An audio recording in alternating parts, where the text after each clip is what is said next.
அப்பவும் இப்பவும் எப்பவும் சென்னை அதிரடி கலெக்ஷன் சரவெடி celebration. GT Holidays, South India's #1 travel brand. You know you are special when you're with GT Holidays.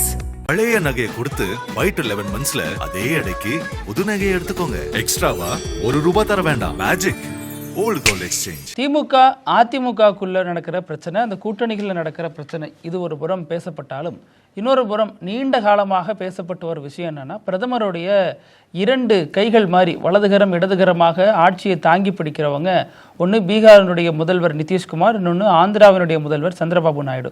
இதில் பீகார் முதல்வர் சாஷ்டாங்கமாக இவர் தான் என்னுடைய தலைவர்னு ஏற்றுக்கிட்டார் பிரதமரை. தேர்தல் நடக்க போகுது, இனிமேல் தான் தெரிய வரும் அது நிலைப்பாடு. இந்த பக்கம் சந்திரபாபு நாயுடு ஒரு ஊசலாட்டத்தில் இருக்காரு. அவருக்கும் துணை முதல்வருக்கும் இடையே ஒரு பிரச்சனை போயிட்டு இருக்கு. துணை முதல்வர் பவன் கல்யாண் அதனால தான் அமைதியா இருக்காரு அப்படின்னு நிறைய விஷயங்கள் பேசப்படுது. அதுல நிறைய காரணங்கள் இருக்கு. விரிவா பேசுறலாம். Welcome to sensation.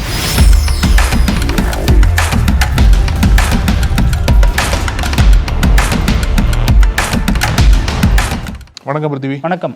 நேற்றைய தினம், அதாவது பீகார் தேர்தல் நெருங்கிருச்சு இல்லையா? பீகார் தேர்தல் மட்டும் இல்லாமல் இனி அடுத்த வருடம் நடக்கக்கூடிய மிக முக்கியமான 2 தேர்தல்கள், வெஸ்ட் பெங்காலுக்கும் தமிழ்நாடுக்கும் பாஜக தலைமை இப்பவே ரெடி ஆயிட்டாங்க. எப்படின்னு கேட்டீங்க அப்படின்னா, அந்த 3 மாநிலங்களுக்கும் பாஜக தலைமை இன்சார்ஜுகளை போட்டிருக்காங்க. அதாவது மத்திய அமைச்சர்களை கொண்ட ஒரு குழு இந்தந்த மாநிலங்களுக்கு போட்டிருக்காங்க. அதே மாதிரி தமிழ்நாடுக்கும் ஒரு பிஜேபி இன்சார்ஜ் ஒன்று போட்டிருக்காங்க. அவங்க தான், அவர் தலைமையில தான் பாஜக இங்கே தேர்தலை பிரச்சாரத்தை பண்ண போறாங்கன்ற மாதிரி சொல்றாங்க. யார் அந்த தலைவர் அப்படின்னு பார்க்கும்போது தான் பைஜயந்த் பாண்டா, ஜெய் பாண்டான்னு சொல்றாங்க. அவர் ஒடிசாவை சேர்ந்தவர். ஆக்சுவலா ஒடிசாவில் நவீன் பட்நாயக் கட்சி இருக்கு இல்லையா, இருந்தது ஒரு காலத்துல. இப்போ அந்த கட்சியை வீழ்த்தி பாஜக ஆட்சியில் இருக்காங்க. அந்த கட்சியை சேர்ந்தவர் தான் ஜெய் பாண்டா. கொஞ்சம் வருடங்களுக்கு முன்னாடி பாஜக சேர்ந்தாரு. பாஜக சேர்ந்து இப்போ லோக்சபா எம்பி ஆயிட்டார்.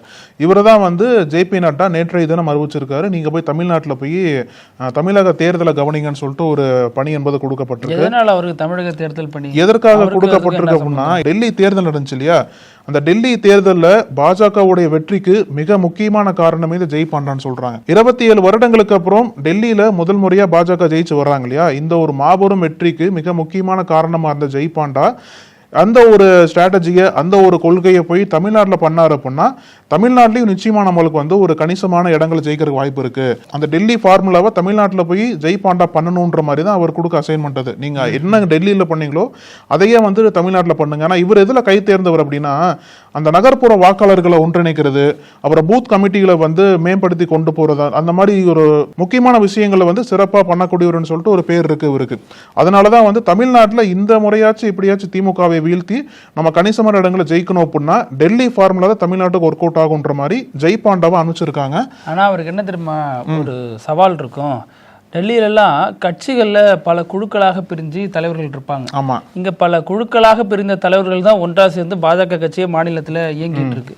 இங்க இத்தனை தலைவர்களை மீறி அவர் என்ன பண்ணிடுவாரு, எச் ராஜா, வானதி சீனிவாசன், தமிழிசை சவுந்தரராஜன், முன்னாள் மாநில தலைவர், இப்போ இருக்கிற நயினா நாகேந்திரன், இத்தனை பேரோட ஆதிக்கத்தையும் மீறி அவர் என்ன பண்ணிட முடியும் அப்படிங்கிற ஒரு கேள்வி எழுது இல்லை. அதனாலதான் தேசிய கட்சிகள் எப்பவுமே ஒரு விஷயம் பண்ணுவாங்க. என்ன அப்படின்னா, இந்த மாதிரி இன்சார்ஜுகள்லாம் போடும்போது அந்தந்த மாநிலங்களை சேர்ந்தவங்களும் போட மாட்டாங்க. எப்படி கவர்னர் வேறு மாநிலம் தான் கவர்னரா போடுவாங்க, அது மாதிரி தான் இதுவும் நடக்கும்.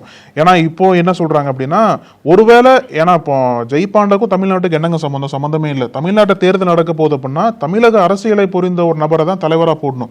ஆனால் எதற்காக தேசிய கட்சிகள், காங்கிரஸும் சரி பாஜகவும் சரி, எதுக்காக போட மாட்டாங்க அப்படின்னா, ஒருவேளை இங்க இருக்கக்கூடிய தலைவரை அந்த பொறுப்புக்கு போட்டாங்க அப்படின்னா ஏற்கனவே அவருக்கு எதிராக இருக்கக்கூடிய குழுக்கள்லாம் இன்னும் கொஞ்சம் வீரியமா செயல்பட ஆரம்பிப்பாங்க, எதிர்க்க ஆரம்பிப்பாங்க. இங்க அந்த குழுக்கள், அந்த கோஷ்டி போசல் அதிகரிக்கும். அதனோட காரணமா வச்சு தான் காங்கிரஸும் சரி பாஜகவும் சரி இதுவரைக்கும் அந்த மேலிட பார்வையாளர்கள் வேறொரு மாநிலத்தை சேர்ந்தவங்க தான் இங்க போட்டுட்டு இருந்தாங்க. அதனோட நீட்சியா தான் இப்பயும் ஜெய் பாண்டாவை போட்டிருக்காங்க. அதனால என்னதான் இங்க பல்வேறு குழுக்கள் நீங்க சொன்னது போல மூத்த தலைவர்கள் எல்லாம் அவங்களுக்கு ஒரு ஃபேக்ஷன் வச்சு செயல்பட்டு இருந்தாலும் ஜெய் பாண்டா இவரோட நியமனம் யாரையும் பாதிக்காது. இவர் எல்லாத்தையும் ஒருங்கிணைஞ்சு கொண்டு போகக்கூடிய ஒரு வல்லமையை பெற்றுவர்னு சொல்லிட்டு பாஜக நம்புறாங்க.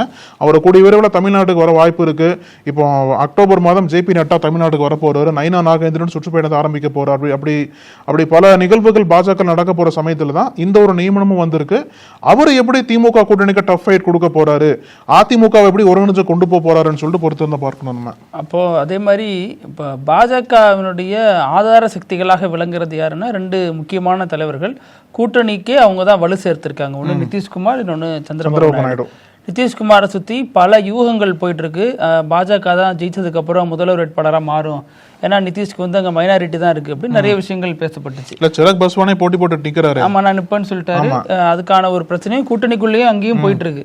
இருந்தாலும் நிதிஷ்குமார் உறுதியா இருக்கிறதுனால அந்த கூட்டணி பெரிய அளவில் உடையாம பீகார்ல பாதுகாக்கப்படுது. ஆனா ஆந்திராவை பொறுத்த வரைக்கும் இயல்பிலேயே சந்திரபாபு நாயுடு பாஜகவுக்கு எதிரான சித்தாந்தங்களை கொண்டவர். இந்த தேர்தல் களத்துல நமக்கு ஒரு பாதுகாப்பு வேணுங்கிற அடிப்படையில் பாஜகவோட கூட்டணி வச்சாரு. ஜெயிச்சதுக்கு அப்புறம் அதுல இருந்து வெளியேற முடியல. எவ்வளவோ காங்கிரஸ் சில வேலைகள்லாம் பார்த்தாங்க, கூட்டணியை உடைக்க முடியல. முதல்வர் கூட அவரை பார்த்து சந்திச்சு பேசியிருந்தார். ஸோ இதெல்லாம் இருக்கும் பொழுது இப்போ அந்த கூட்டணிக்குள்ள ஒரு மயான அமைதி நிலவுது. என்ன அப்படின்னா, முதல்வர் சந்திரபாபு நாயுடு விசேஷ் துணை முதல்வர் பவன் கல்யாண் ஜனசேனா கட்சியின் தலைவர். ஸோ உங்க 2 பேருக்கு இடையில ஒரு நீர் பூத்த நெருப்பா சில விஷயங்கள் இந்த ஆந்திராவில் அவருடைய அரசு ஆட்சி பொறுப்பேற்றதுக்கு அப்புறம் தொடங்கி நடத்த ஆரம்பிச்சிருச்சு. என்ன அப்படின்னா, சந்திரபாபு நாயுடு முதல்ல வந்து மெஜாரிட்டியான வாக்குகளில் வெற்றி பெற்றார். தனிப்பெரும்பான்மை கிடைத்தாலும் தேர்தலுக்கு முன்னாடி நம்ம கொடுத்த வாக்குறுதியின் அடிப்படையில் அவருக்கு துணை முதல்வர் கொடுக்கணும் அப்படின்னு கொடுத்துட்டாரு பவன் கல்யாணுக்கு. ஆனா இங்க தமிழ்நாட்டில் அப்படி கிடையாது இல்ல. இப்ப எடப்பாடி பிரேமலதா விஜயகாந்த் இடையிலான பிரச்சனையை அது எலெக்ஷனுக்கு முன்னாடி கொடுத்தது, உங்களுக்கு 2 எலெக்ஷன் தாண்டி அந்த தரம் இந்த மாதிரி பிரச்சனை எல்லாம் போயிட்டு இருக்கப்ப அவர் கொடுத்த வாக்கை காப்பாத்துறங்கிற பேர்ல அதை செஞ்சுட்டாரு. ஆனாலும் பவன் கல்யாண் ஆட்சிக்கு எதிராக பல விஷயங்களை அப்பப்ப செஞ்சுட்டு இருப்பார். பெண் அமைச்சர் ஒருத்தரை நேரடியாக விமர்சிச்சிருந்தாரு. கடுமையான விமர்சனம் பொது வழியிலே வச்சிருந்தாரு. அப்புறம் திருப்பதியில பக்தர்கள் ஒரு 5-6 பேர் இறந்த பொழுது தேவஸ்தானம் மன்னிப்பு கேட்கணும் அப்படின்லாம் அதிரடி அறிவிப்பு வெளியிட்டாரு. இந்த மாதிரி திடீர்னு இன்ஸ்பெக்ஷன் போறது, அங்க உள்ளவங்களை எச்சரிக்கிறது, இது மாதிரி கடுமையான விஷயங்கள் இதெல்லாம் பண்ணாலுமே அவரு அந்த கட்சியினுடைய பிரதிநிதி இல்லாத காரணத்தினால ஒரு மறைமுக நெருக்கடி கொடுக்கிறாரு சந்திரபாபுக்கு அப்படிங்கிற ஒரு பேச்சு தொடர்ந்து போயிட்டே இருந்துச்சு. ஆனா ஏன் சந்திரபாபு தொடர்ந்து அமைதி காக்கிறார் அப்படின்னா, சந்திரபாபு சிறையில் அடைக்கப்பட்ட காலத்துலலாம் அவர் தனியா தான் இருந்தார். அவர் கூட கூட்டணிக்கு யாரும் வரல. ஜெகன்மோகன் வந்து பெரிய ஒரு ஊழல் குற்றச்சாட்டை சுமத்தி அவர் ஜெயிலில் அடைச்சிட்டாரு. அப்போ நிறைய போராட்டங்கள் நடத்தப்பட்டுச்சு. சந்திரபாபுவினுடைய மகன் நரலோகேஷ் இதுதான் நமக்கான சந்தர்ப்பம்னு அவர் தனது தலைமைத்துவத்தை ப்ரூவ் பண்ணாரு. ஆனாலும் தந்தைக்கு உதவியா எந்த ஒரு அரசியல் கட்சி தலைவரும் இல்லை, பிரமுகரும் இல்லை அப்படிங்கிற வருத்தத்தில் இருந்தார். அப்போதான் சரியாக கை கொடுத்தாரு பவன் கல்யாண். அப்போ இவருக்காக பிரச்சாரம் பண்ணாரு. ஜெகன்மோகனை மீறி அவரை போய் சிறையில் சந்திப்புன்னு சொன்னாரு. சந்திக்க அனுமதி வழங்காதனால தார் ரோட்லயே படுத்தாரு, பிரச்சாரம் பண்ணாரு, போராட்டம் பண்ணாருன்னு நிறைய விஷயங்கள் இவருக்காக பண்ணாரு. அது மட்டும் இல்லாம தாண்டி போய் இன்னொரு ஸ்டெப்பும் பண்ணாரு. பிஜேபி சந்திரபாபு நாயுடு 2 பேரையும் இப்படி இணைச்சு வச்சது அவர் தான். ஆளுக்கு ஒரு பக்கம் முறுக்கிட்டு இருந்தாங்க. சந்திரபாபு கூட்டணியில இருந்து வெளியேறி இருந்தார். ஆந்திராவுக்கு தனி அந்தஸ்து கிடைக்கல அப்படின்னு கோவத்துல வெளியேறி இருந்தாரு. ஆனாலும் மறுபடியும் கூட்டணி வச்சப்ப ஏன் சேர்ந்தன்லாம் ஒரு காரணம் சொல்லல. இப்படி எடப்பாடி இங்க பண்றாரோ அதே மாதிரிதான் தலைவர்கள் அவமதிச்சிட்டாங்கன்னு வெளியேறிட்டு இனிமே கூட்டணி வைக்க மாட்டேன்னு சொல்லிட்டு காரணமே சொல்லாம மறுபடியும் இணைந்து செயல்பட்டாங்கல்ல, அதே மாதிரிதான் அவரும் செயல்பட்டு இருக்காரு.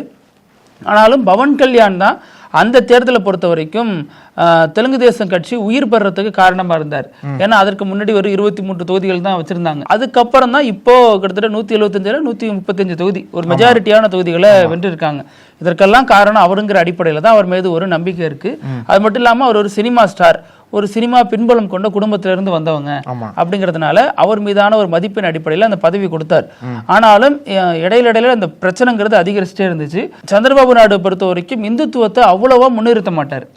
இயல்புல அவர் ஒரு இந்துத்துவவாதியா இந்துத்துவவாதியா இருந்தாலுமே அதை வந்து இந்துத்துவத்தை அந்த அளவுக்கு ப்ரமோட் பண்ண மாட்டாரு.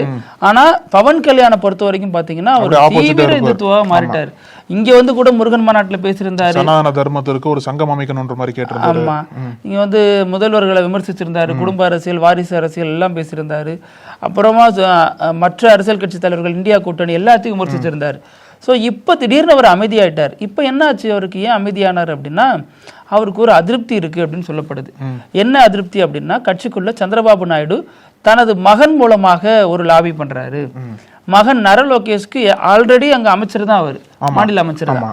ஆனா அவர் டெல்லியோட முகமா முன்னிறுத்துறாரு. டெல்லி கூட இவர் ஏதாவது பேசணும்னு விரும்பினா அதை நரலோகேஷ் மூலமாகவே நிறைவேற்றுறாரு. நரலோகேஷுக்கு தான் அதிக முக்கியத்துவம் தரப்படுது அப்படின்னு ஒரு அதிருப்தி இவருக்கு இருக்கு. ஒருவேளை நரலோகேஷ் டெப்டி சிஎம் கொண்டு வரதுக்கு முயற்சி பண்றாங்களோ இருக்கலாம். அந்த ஒரு அதிருப்தியின் அடிப்படையில் கூட ஒரு டெப்டி சிஎம்மா கொண்டு வந்து இவரை பதவி இறக்கலனா கூட 2 டெப்டி சிஎம் கொண்டு வச்சுக்கலாம். சோ அந்த அடிப்படையில் நமக்கான பவரை பிடிங்கிடுவாங்களோன்னு ஒரு அதிருப்தி அவருக்கு இருக்கு. அது மட்டும் இல்லாம இவரும் வந்து சும்மா இல்லை. பவன் கல்யாணும் அவர் அண்ணன் சிரஞ்சீவி வந்து ஒரு கட்சி ஆரம்பிச்சு தோற்று போனாரு, வெளியேறினாரு, காங்கிரஸ்ல இணைத்தாரு. இது ஒரு பக்கம் இருந்தாலும் சிரஞ்சீவியினுடைய தம்பி, இவருக்கு பவன் கல்யாணுக்கு அண்ணன் நாகேந்திர பாபுன்னு சொல்லுவாங்க, ஷார்ட்டா நாகு பாபு, நாகபாபு அப்படிம்பாங்க. ஸோ அவருக்கும் வந்து இவர் சீட்டு வாங்கி கொடுத்துருக்காரு. எனக்கு ஒரு எலெக்ஷன்லேயே நிக்கல, ஆந்திராவில் இருக்கக்கூடிய சட்ட மேலவையை பயன்படுத்தி சீட்டு வாங்கி கொடுத்து அவருக்கும் மினிஸ்ட்ரியில இடம் வாங்கி கொடுத்துட்டாரு. ஸோ இவரும் ஒரு குடும்ப அரசியல் தான் பண்ணிட்டு இருக்காரு, சந்திரபாபுவும் குடும்ப அரசியல் தான் பண்றாரு. அதனால அவர் பையனுக்கு பண்றாரு, இவர் அண்ணனுக்கு பண்றாரு. அதனால ஃபோர்ஸா இறங்கி அடிக்கவும் முடியல, திருடனுக்கு தேல் கொட்டின மாதிரின்னு சொல்லுவாங்கல்ல, அந்த மாதிரி ரொம்ப அமைதி காக்க வேண்டிய சூழலுக்கு தள்ளப்பட்டிருக்காரு. ஏன்னா இவர் தன்னுடைய கட்சி முன்னேறுன்னு தான் பாப்பாரு. அரசியல்ங்கிறது அடுத்தடுத்த கட்ட வளர்ச்சியில தானே இருக்கு. எத்தனை நாள் துணை முதல்வராக இருக்கிறது? இவர் தான் எதிர்க்கட்சி அந்தஸ்து இவருக்கு தான் வந்துச்சு, பவன் கல்யாணுக்கு தான். அது வேண்டான்ட்டு கூட்டணியில அங்கம் வகிக்கிறாரு. அதனால பவன் கல்யாண் வந்து என்ன பண்றதுன்னு தெரியாம விழிப்பிதுங்கி நிக்கிறாரு அப்படின்னு ஒரு கருத்து சொல்லப்படுது. இல்ல இப்போ பவன் கல்யாணை பொறுத்தளவுல பிரதமர் மோடி இடத்துலையும் ஆகட்டும், அமித்ஷா இடத்துலையும் 2 பேருமே பவன் கல்யாணம் ஒரு நல்ல ஒரு நட்புல தான் வச்சிருந்தாங்க, நட்பு வட்டாரத்தில் தான் வச்சிருந்தாங்க. எப்பெல்லாம் ஆந்திராவுக்கு வரவரோ இல்லை எப்பெல்லாம் வந்து இந்த தேசிய ஜனநாயக கூட்டணி அந்த மாநாடு வந்து நடக்குதோ அங்கெல்லாம் பவன் கல்யாணம் போய் ஆஜராகி நிற்பாரு. அவங்க மோடி அவர் சிரிச்சு பேசின காட்சிகள்லாம் பார்த்துருப்போம் நம்ம. ஆனால் இப்போ வந்து ஒருவேளை பவன் கல்யாணுக்கு ஒரு பக்கம் வந்து நல்ல ஒரு ஃபாலோவிங் இருந்தாலும் இன்னொரு பக்கம் பாஜகவே அவர் ஓரங்கட்டுதான்ற ஒரு கேள்வி எழுந்திருக்கு. இப்போ சந்திரபாபு நாயுடு ஒரு பக்கம் அவரோட பையனுக்காக லாபி பண்ணி இவரோட அதிகாரத்தை குறைக்கிறது பார்த்தாலும் இன்னொரு பக்கம் பாஜக வந்து ஓரங்கட்ட பாக்குறாங்களா? ஏன்னா இந்த தமிழ்நாடு ஃபேக்டரை கனெக்ட் பண்ணி பார்த்தோம் அப்படின்னா ஏதோ ஒரு வகையில ஒரு சின்ன ஒரு இது வித்தியாசம் புரியும். ஏன்னா போன முறை நீங்க சொன்னது போல திருப்பரங்குன்றத்துக்கு பவன் கல்யாண் வந்தார் இல்லையா, அப்பவே என்ன பேசப்பட்டது அப்படின்னா தமிழ்நாட்டில் பாஜக பிரச்சாரம் பண்றதுக்கு பவன் கல்யாண் தான் அவங்களோட ஃபேஸை செட் பண்ண பாக்குறாங்க. எப்படி உதயநிதிக்கு அகைன்ஸ்டா பவன் கல்யாண் வந்து பாஜகவுக்கு ஆதரவா தமிழ்நாட்டில் பிரச்சாரம் பண்ண போறாருன்னு சொல்லிட்டு பேசப்பட்டது. அவரும் அதுக்கு ஒத்துக்கிட்டார், நான் கூப்பிட்டா கண்டிப்பா வந்து பிரச்சாரம் பண்ணுன்ற மாதிரி சொல்லியிருந்தார். அப்போ ஆனா அதுக்கப்புறம் தேர்தல் நெருங்க இங்க அரசியல் வெப்பம் என்பது அதிகமாயிட்டு இருக்கிற சமயத்துல பவன் கல்யாண் வந்து அதுக்கப்புறம் தமிழ்நாடுக்கு வந்த மாதிரியும் தெரியல, பாஜக அவங்களை கூப்பிட்ட மாதிரி தெரியல. ஏன்னா அவரை தான் வந்து இங்க இருக்கக்கூடிய ஒரு முகமா ப்ரொஜெக்ட் பண்றாங்க. இங்க பிரச்சாரத்துக்கு களத்துல இறக்கி விட மாதிரி பாஜக பேசினாலுமே இன்னும் வந்து அவர் இன்னும் களத்துக்கே வரல. அப்படி பார்க்கப்பட்ட சமயத்துல சந்திரபாபு நாயுடு சேர்ந்து பாஜகவும் அவர் வந்து ஓரங்கட்ட பாக்குறாங்களா அப்படின்ற கேள்வி வந்து இங்க எழுறது வந்து நம்மளால மறுக்க முடியல. ஆனா அந்த அதர் சைட் பாக்குறப்ப என்ன தெரியுது அப்படின்னா, சந்திரபாபு நாயுடுவை பவன் கல்யாண் மூலமா செக் வைக்க பாஜக ஒரு டைம் ட்ரை பண்றாங்க. அதே மாதிரி சந்திரபாபு நாயுடு அவரது மகன் மூலமாக பவன் கல்யாணுக்கு செக் வைக்கிற வேலையும் பாஜக பார்க்கறதா சொல்லப்படுது. இங்க எப்படி பாஜக முன்னாள் மாநில தலைவர் தலைமையில ஒரு அணியை சந்திக்கிறாரோ, தற்போதைய மாநில தலைவர் அதிமுக உள்ளிட்ட மற்ற அணிகளை சந்திக்கிறாரோ, அதே மாதிரியான அரசியல் தான் அங்கேயும் பாஜக இம்ப்ளிமெண்ட் பண்ணுது. ஏன்னா இவங்க 2 பேரும் வலுவாயிட்டாங்கன்னா நமக்கு பிரச்சனை அப்படிங்கிறது பாஜகனுடைய முதல் கவலை. 2வது, பவன் கல்யாண் அரசியலை பொறுத்த வரைக்கும் அம்பேத்கர்ல தொடங்கி இப்போ RSSல வந்து நிக்குது அப்படின்னு சொல்றாங்க. இன்னும் சில பேர் அவர் RSS பின்புலத்துல தான் வந்தாரு அப்படின்னு சொல்றாங்க. ஏன்னா அவரே தன்னை தீவிர சனாதனவாதியா காட்டுகிறார். சோ இந்த விஷயங்கள்லாம் வந்து பிஜேபி தான் அவர் பின்னிருந்து இயக்குது, அவர் சந்திரபாபு நாயுடுக்கு செக் வைக்கிறதுக்காகவே உள்ள கொண்டு வரப்பட்டிருக்காரு அப்படிங்கிற ஒரு விஷயங்களும் இதோட இணைத்து வைத்தே பேசப்படுது. ஆனா இந்த இதுல 3 பேருக்கும் வந்து வெவ்வேறு காரணங்கள் இருக்கு. பாஜகக்கு என்ன காரணம் அப்படின்னா இவரோட கூட்டணி வேணும், ஏன்னா இவரோட கூட்டணி தான் நமக்கு வந்து மெஜாரிட்டி நம்பர்ஸ் இருக்கு. அது மாதிரி சந்திரபாபு நாயுடுக்கு என்ன அப்படின்னா அவரோட பையனோட அரசியல் பத்தி ஒரு கவலை. பவன் கல்யாணுக்கு என்ன அப்படின்னா நீங்க சொன்னது போல ஒரு அண்ணனோட அரசியல் இருக்கலாம், அவரோட அரசியல் எதிர்கால பத்தி கவலை. 3 பேருமே வந்து ஒரு முக்கோண மோதல்ல ஈடுபட்டிருக்கிற சமயத்துல இவங்களை இணைக்கக்கூடிய புள்ளி எதுன்னு கேட்டீங்க அப்படின்னா ஆட்சி தான். ஆந்திர பிரதேசில் ஆட்சியில் இருக்காங்க, கூட்டணியில் இருக்காங்க, அதெல்லாம் ஒரு பக்கம் இருந்தாலும் ஒருவேளை இவங்களுக்குள்ள எதிர்ப்பு வந்துச்சு அப்படின்னா எப்படி அந்த ஆட்சிக்கு ஒரு பாதகமா வரும்? ஏன்னா 2 பேருமே அந்த கூட்டணி என்பது உடையறதுக்கு வாய்ப்பே இல்லை இப்போ நம்ம பார்த்த வரைக்கும். ஆனா ஏதோ ஒரு உள்ள போயிட்டு இருக்குல்ல. 4 வருடம் பவர்ல இருந்த வரைக்கும் ஓபிஎஸ் யூபிஎஸும் ஒழுங்கா தான் இருந்தாங்க, சேர்ந்துதான் இருந்தாங்க.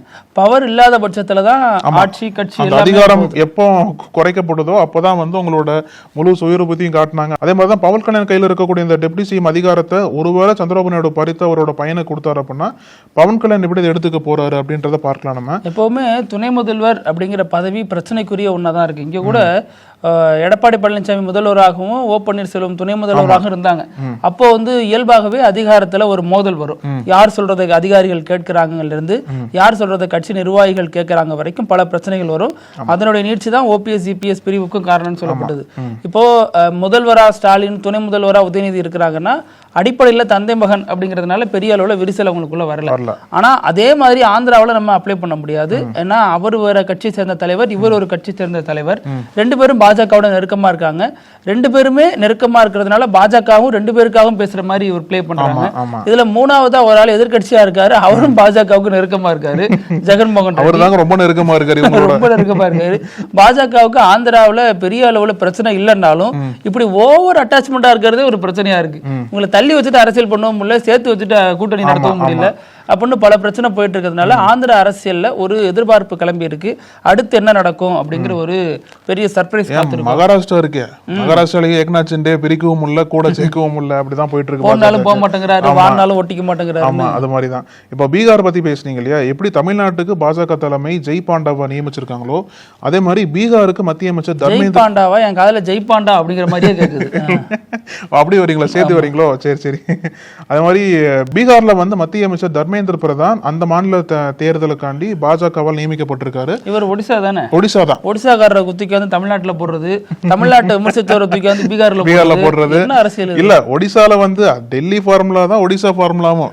டெல்லியில எப்படி 27 ஆண்டுகள் கழிச்சு பாஜக ஆட்சிக்கு வந்தாங்களோ ஒடிசால அதே கதை தானே. நவீன் பட்நாயக்கை வீழ்த்தி ஒடிசால பாஜக ஆட்சி கொண்டு வந்த முக்கியமான காரணங்கள் ஒருத்தர் வந்து தர்மேந்திர பிரதான். அது மட்டும் இல்லாம ஹரியானாலையும் பாஜக ஆட்சிக்கு வந்ததுக்கு இவர் தான் காரணம். அப்படி பார்க்கப்பட்ட சமயத்துல தமிழ்நாட்டுல எத்தனை முறை ஆட்சி ஏறாம இருக்கிறதுக்கு யாரு காரணம்? பாஜக தான் அவங்களோட அரசியல் இங்க எடுப்படாது இல்ல. அதனால அப்படி பார்க்கப்பட்ட சமயத்துல தர்மேந்திர பிரதான பீகாருக்கு அனுப்பிச்சிருக்காங்க. எனக்கு என்ன புரியல அப்படின்னா, பீகார்ல நீங்க வந்து இன்னைக்கு கூட மோடி ஒரு திட்டத்தை அறிவிக்கிறாரு, அங்க வந்து நீங்க ஒரு பக்கம் ரொம்ப ஸ்ட்ராங்கா இருக்கிறீங்கன்ற மாதிரி ப்ரொஜெக்ட் பண்ணாலும் எதற்காக தர்மேந்திர பிரதான நீங்க அங்க போய் ஸ்ட்ராட்டஜி பண்றதுக்கு இறக்கணும்? நீங்க தான் ஜெயிச்சிருவீங்களே, நிதிஷோட ஆதரவு இருக்குன்றீங்க, எதிர்கட்சி கூட்டணிக்குள்ள வந்து அவ்வளவு குழப்பங்கள் இருக்குன்ற மாதிரி சொல்றாங்க. பிரசாந்த் கிஷோர் வந்து பாஜக தான் ஆதரவு இருக்குன்ற மாதிரி சொல்ற சமயத்துல பாஜக ஒருவேளை ஏதோ ஒரு வகையில கொஞ்சம் பலவீனமா செயல்படுறாங்களோ அப்படின்ற ஒரு எண்ணத்தின் காரணமாக தான் தர்மேந்திர பிரதான் இறக்கி விட்டுருக்காங்க களத்துல. அவர் தர்மேந்திர பிரதான் இறங்கியிருக்காரு. நிதிஷ்குமார் நம்ப முடியாது, போலிங்க்கு முத நாள் வரைக்கும் கவனிச்சுக்கிட்டே இருங்க, கடைசி நேரத்துல அவர்தான் சாஷ்டாங்கமா விழுந்துட்டாரு, என்ன பண்ணாலும் மாற மாட்டோம் அப்படின்னு. ஆனாலும் அவரை நம்ப முடியாது இல்ல. இது மாதிரி அவர் பல்டி குமார்னு சொல்றாங்க. சந்திரபாபு நாயுடு அதுக்கு சற்றும் குறைவில்லாத நபர் தான், அவரும் கூட்டணியில் அடிக்கடி மாற்றக்கூடிய நபர் தான். இருந்தாலும் இவர் கவனிச்சுக்கிட்டே இருங்கப்பா கடைசி வரைக்கும் பைனாக்குலர் கையில கொடுத்து பார்த்து சொல்லியிருப்பாங்க போறது. தர்மேந்திர பிரதான் வந்து மோடியோட கண்ணா பீகாருக்கு போயிருக்காரு. சொல்லுங்க, பிரச்சாரத்துக்கு நான் வேற எங்கேயும் போயிருவேன், நீங்க வந்து நிதிஷ் மேல கண்ணா பாத்துக்கோங்க, டக்குன்னு காங்கிரஸோட பேச்சுவார்த்தை பண்ணி எங்க போனாலும் போயிருவாருன்னு சொல்லிட்டு நீங்க கேர்ஃபுல்லா பாத்துக்கோங்கன்ற மாதிரி சொல்லப்பட்டிருக்கலாம். ஸோ அதனால அங்கேயும் வந்து தேர்தல் சூடு என்பது தொடர்ந்து அதிகமா போயிட்டு இருக்கு. இன்னும் கொஞ்ச நாள்ல தேர்தல் தேதி அறிவிக்கப்படும். அங்க எப்படி எல்லாம் காட்சிகள் மாறுதுன்றதை பார்க்கலாம். அங்க ஏதோ பாமக போட்டி போட போறாங்க அப்படின்னு. ஆமாங்க, அது வரை சொல்லிட்டு இருக்காங்க. அன்புமணி ராமதாஸ் அணியின் சார்பு அங்க வந்து போட்டி போட போறதா சொல்றாங்க. அது என்ன எப்படி எடுத்துக்கிறதுன்னு தெரியல. இப்போ நம்ம வீடியோட கடைசி பகுதி வினோத செய்தி. இது வந்து ரொம்ப கேட்கறதுக்கே பயங்கரமா இருக்கு, இப்படி எல்லாம் ஒருத்தர் பண்ணுவாங்க அப்படின்ட்டு. யூபியில ஒருத்தர் இருக்காரு, அவர் பேரு சச்சின். ஆமா, யூபியில வந்து இருக்காரு அவரு. என்ன பிரச்சனை அப்படின்னா, இவருக்கு ஏற்கனவே வந்து மன ரீதியா பிரச்சனைகள் இருக்கு போல. அது மட்டும் இல்லாம போதை பழக்கத்துக்கும் அடிமையா இருக்காரு போல. அதனால இவங்க ஃபேமிலி என்ன பண்றாங்க அப்படின்னா, இந்த பழக்கத்திலிருந்து வெளியில கொண்டு வரணும் அப்படின்னா அந்த போதை மறுவாழ்வு மையம் இருக்கு இல்லையா, அங்க போய் இவரை சேர்த்துடலாம், அவங்க வந்து ட்ரீட்மெண்ட் கொடுக்கணுன்ற மாதிரி ஒரு மையத்துல போய் சேர்த்துருக்காங்க. இவருக்கு ஏற்கனவே இந்த மன ரீதியான பிரச்சனை இருக்குல்ல, அங்க அந்த மையத்துல என்ன பண்ணிருக்காங்க அப்படின்னா, இவர் நினைச்ச டைம்ல உணவு எதுவும் வரல. அதாவது ரொம்ப கம்மியான காய்கறிகள் கொடுத்துருக்காங்க போல, ரொம்ப கம்மியான சப்பாத்தி, ஒரு நாளைக்கு ஒரு பிஸ்கட்லாம் கொடுத்துருக்காங்க போல. இவருக்கு ரொம்ப கடுப்பாயிருச்சு, என்ன இவ்வளவு கம்மியா தரீங்க அப்படின்னு சொல்லிட்டு. ஏற்கனவே கொஞ்சம் இது மாதிரி இருப்பவர் இதை பார்த்து ரொம்ப காண்டாயிட்டார். அப்போ என்ன பண்றதுனே தெரியாம அங்க இருக்கக்கூடிய ஸ்பூன்ஸ் இருக்குல்ல, ஸ்டீல் ஸ்பூன்ஸ், அந்த ஸ்பூனை சாப்பிடுறது. அப்புறம் வந்து டூத் பிரஷ் சாப்பிடுறது, அப்படியே முழுங்கிட்டு வர போல. கிட்டத்தட்ட ரொம்ப நாள் சாப்பிட்டுட்டு இருக்காரு போல் இருக்கு. வயிற்றுல ஏதோ பிரச்சனை பண்ணிருக்குன்னு சொல்லிட்டு ஹாஸ்பிட்டலுக்கு கூட்டு போயிருக்காங்க. அப்புறம் எக்ஸ்ரே ஸ்கேன்ல எடுத்து பார்த்ததுக்கு அப்புறம் தான் தெரிஞ்சிருக்கு, இவரோட வயிற்றுக்குள்ள 29 ஸ்பூன்ஸ் இருந்ததான். அப்புறம் 19 பிரஷ் வேற இருந்திருக்கு, அப்புறம் 2 பேனா வேற உள்ளுக்குள்ள ரேக் மாதிரி போட்டு தனியா வச்சிருப்பாரு. என்ன கொடுமை பாருங்களேன். அவருக்கு சாப்பாடு இந்த மாதிரி கம்மியா கொடுக்க மாட்டாங்க. எங்க வீட்டுல இருந்து கொண்டு வர சாப்பாடு கூட மோஸ்ட்லி எங்களுக்கு வர மாட்டேதுன்னு சொல்லிட்டு முதல்ல முழுங்கவே முடியாதுல்ல. சிலது என்ன சொல்றாங்க அப்படின்னா, பீஸா உடைச்சு போட்டு முழுங்கினாங்க, தண்ணி ஊத்தி முழுங்கினான்னு சொல்றாங்க. சிலது என்ன சொல்றாங்க அப்படின்னா, என்னன்னு தெரியல, ஏதோ ஒரு பிரச்சனை இல்லாத ஏதோ ஒரு சாப்பிட்டாகணுமேனு சொல்லிட்டு அந்த கிரேஸ்ல சாப்பிடுறாங்க. போதை மறுவாழ்வு மையம் அது. அப்ப அவங்களை கவனிக்கிறதான வேலை. போதை மறுசீரமைப்புக்கு உட்படுத்தப்படணுங்கிறது இந்த சம்பவம் மீண்டும் மீண்டும் உணர்த்துது. ஏற்கனவே பெரம்பால அடிப்பாங்க, டார்ச்சர் பண்ணுவாங்க, பூட்டி வச்சிருவாங்கன்னு ஒரு விமர்சனம். இப்போ அவங்க என்ன சாப்பிடுறாங்க என்ன எடுத்துக்கிறாங்கன்னு கூட தெரியாத அளவுக்கு ஒரு பிரச்சனை ஏற்படுது. ரெண்டாவது ஃபேமிலி கொண்டு வர ஃபுட்டை கூட கொடுக்க மாட்டாங்க அப்படின்ற ஒரு கம்ப்ளைண்ட்லாம் பண்றாங்க போல. இயல்பா ஒரு மாத்திரை முழுங்க கூட நம்ம அவ்வளவு கஷ்டப்படுவோம்.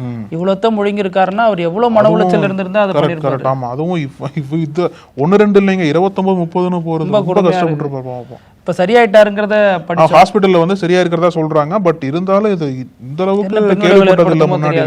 ஆமா, பாப்போம். நாளைக்கும் பல செய்திகளோட சந்திக்கலாம். நன்றி அழகு. தொடர்ந்து பேசலாம். பத்தி நன்றி. நக்கீரன் டிவிக்கு சப்ஸ்கிரைப் செய்யுங்கள். உங்கள் ஆதரவே எங்கள் பலம். ஆசிரியர்களுக்கு நண்பனாகவும் மாணவர்களுக்கு ஆசானாகவும் திகழும் தேர்வு வழிகாட்டி. ஒவ்வொரு பாடத்திற்கும் அனுபவமிக்க ஆசிரியர்களின் துல்லியமான தெளிவான விடைகள். CNC இருக்கு, தேர்வு பயம் எதற்கு? இது தீரன் பப்ளிஷிங் ஹவுஸ் விற்பனை வெளியீடு.